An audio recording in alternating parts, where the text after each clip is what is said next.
Welcome to Above Par. I'm your host, Kathy Hartwood. I show you how to take more of your talent to the golf course without practicing harder, taking more lessons, or buying new equipment. I show you how to end the frustration of underperforming so you can start playing to your potential. This is where you are going to learn how to think above par so you can play below par. Let's get to it. Well, hello, my golf friends. Welcome back to Above Par. I hope you had a beautiful week. We're celebrating all the mothers in your world. Or if you're a mother, hope you were celebrating you. Or if you're a mother of a dog or a cat, or my daughter has hermit crabs, those all count, right? Just celebrating anybody that you're taking care of, in my opinion. I take like 3 days off out of the year.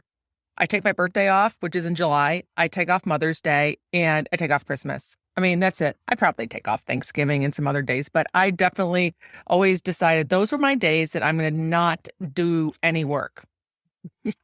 Except this year I've recorded this podcast. So I guess I didn't stick to that rule, but I have enjoyed this day. It was amazing. So I want to give a shout out to another listener, Lee. Thank you so much for sending me the email. I'm going to paraphrase some of this because it was a little bit longer than I probably need to give all the details here. But she said, Kathy, I can't tell you how much your podcast have resonated with me just this past week.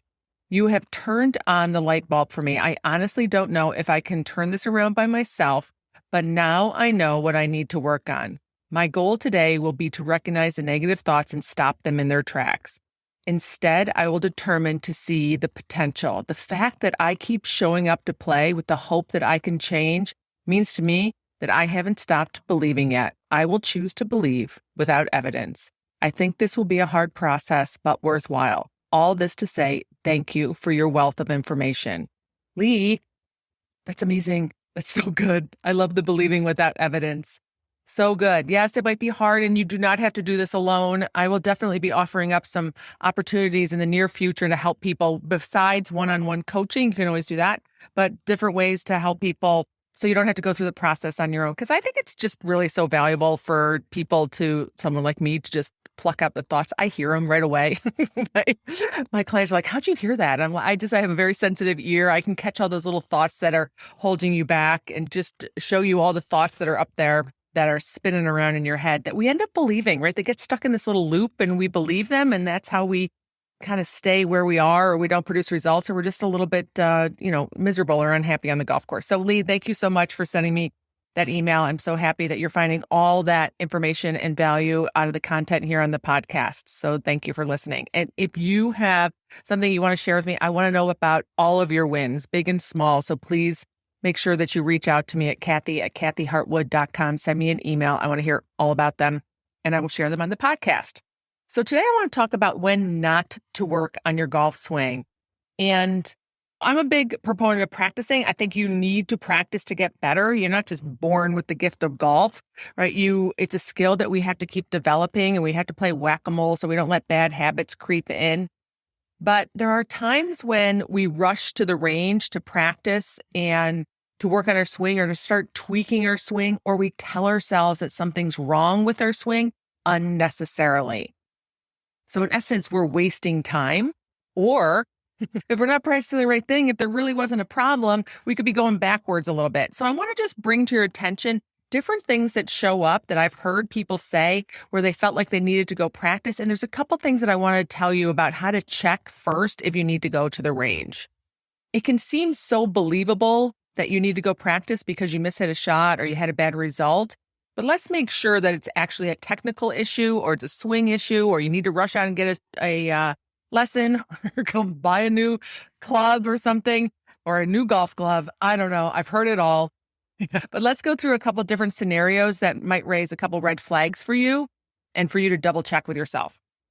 So one of them is if you have a one-off shot, that one shot that you just kind of hit out of the blue that's random.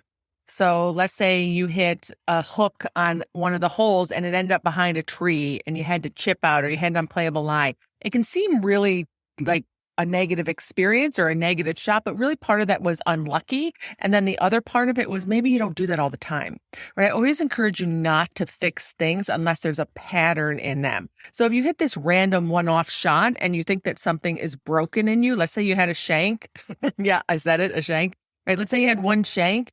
that's not necessarily a reason to run to the range. It could be just like that's weird. Where'd that come from? I mean, that's totally available to you too. You have two options there. You have the option to say, I'm broken or no big deal. Those are both available to you. We often pick the I'm broken, there's something to fix, I'm not good enough, I need to practice more, when it was just a shot that we randomly don't hit very often. Kind of like sculling it out of the bunker. If you're pretty good out of the bunker, right, and you skull one out of the bunker, that doesn't necessarily have to mean anything. It doesn't mean you need to rush to the bunker or you need to go get a bunker lesson.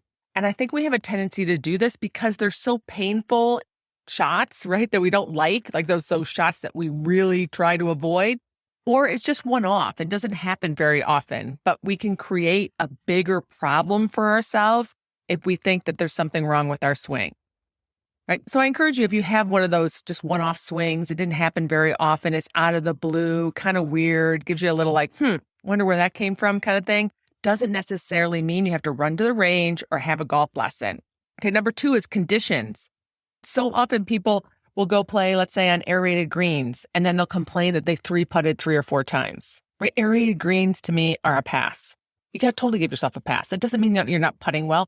There's so many more obstacles in your way of making a smooth, straight putt, a predictable putt, that it's totally not necessary to beat up yourself or your putting stroke or to lose confidence over aerated greens.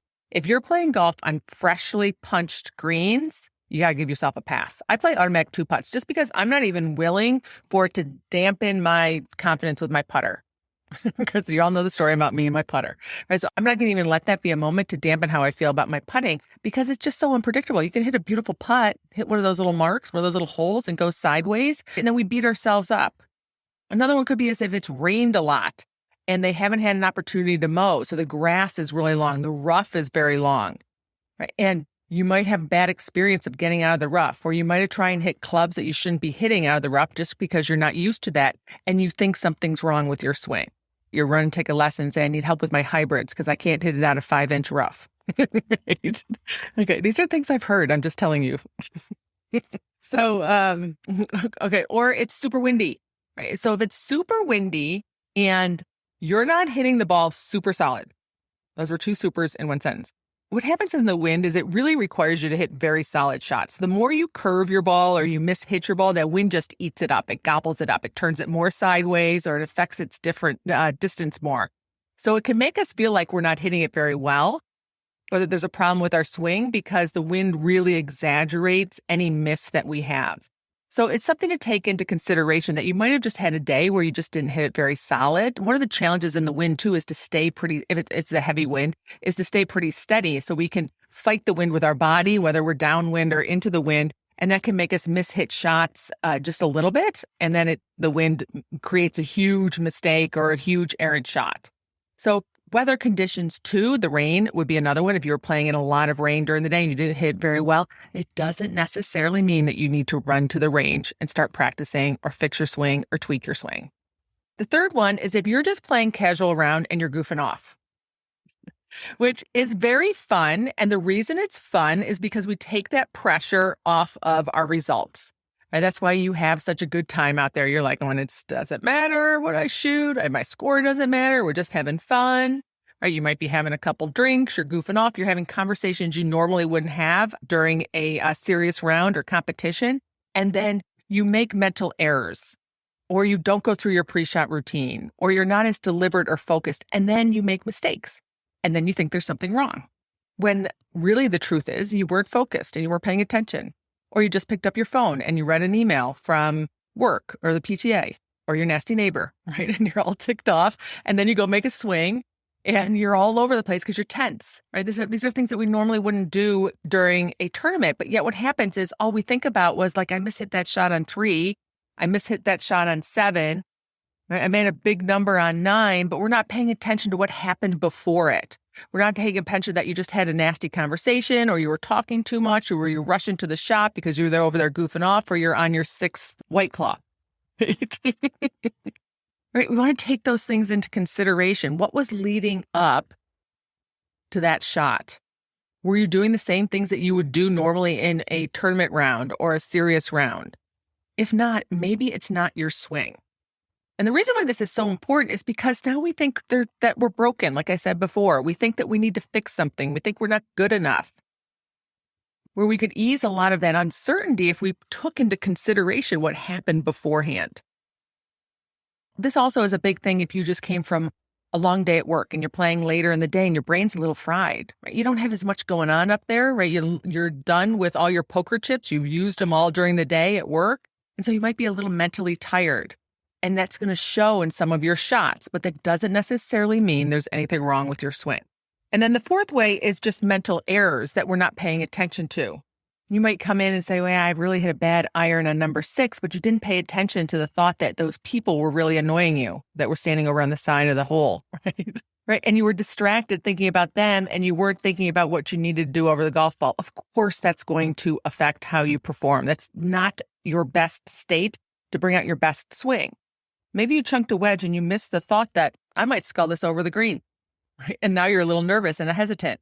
And now you think there's something wrong with your wedges, right? That's not necessarily the case. Remember, I tell you that for you to play your best golf, to take all of your talent out on the golf course, you want to play in your preferred state. It's 2 steps. Play in your preferred state, which is usually calm, certain, or confident, or a synonym of that, and then hit as many shots from that state as possible. It's 2 steps.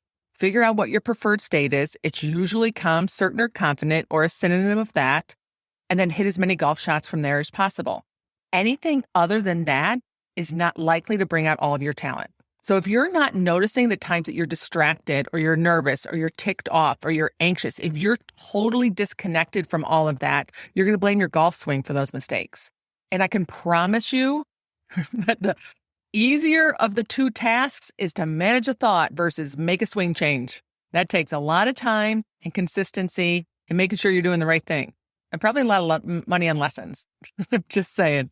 Much easier to clean up your thoughts first, right? Take out as much talent that you have on the golf course as possible and continue to keep up leveling your skill set.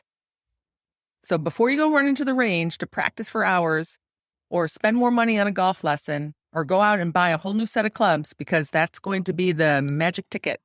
Right?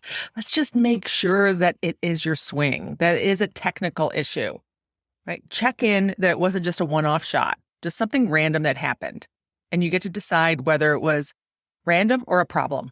You get to pick either one of those thoughts. Let's make sure that it wasn't the conditions that were affecting your ability to swing your best. Casual round of golf, how focused and prepared and going through your pre-shot routine were you? How distracted were you during the round? And then 4, of course, look at all your mental errors. Ask yourself before you start complaining about a certain shot or thinking that there's a problem, what was I thinking or what was I doing before that shot? Was I in one of my preferred states? Because if I wasn't, or if you weren't, right, it likely was not your golf swing. It was likely that you were in your own way of being able to make your best swing. So how do you know if it is mechanical? How do you know if you need to go take a lesson or run to the range and practice some more above and beyond your normal amount of practicing? If you stood over the ball and you were in one of the 3 C's or your preferred state and you create consistent misses that are not typical of your golf, you might have a mechanical issue. And I'm just going to say you should always start your setup. 90% of the time it starts in your setup before it goes to something in your swing because it takes too long to change your swing, good or bad. So always start in your setup. But as long as you were in a really good state of mind, you felt pretty calm and certain, you went through your pre-shot routine and then you hit a funky shot and you did that more than once, it was kind of a pattern out there, it's probably time to go to the range before you ingrain something that is going to take you more work to correct. All right, my friends, I love you practicing.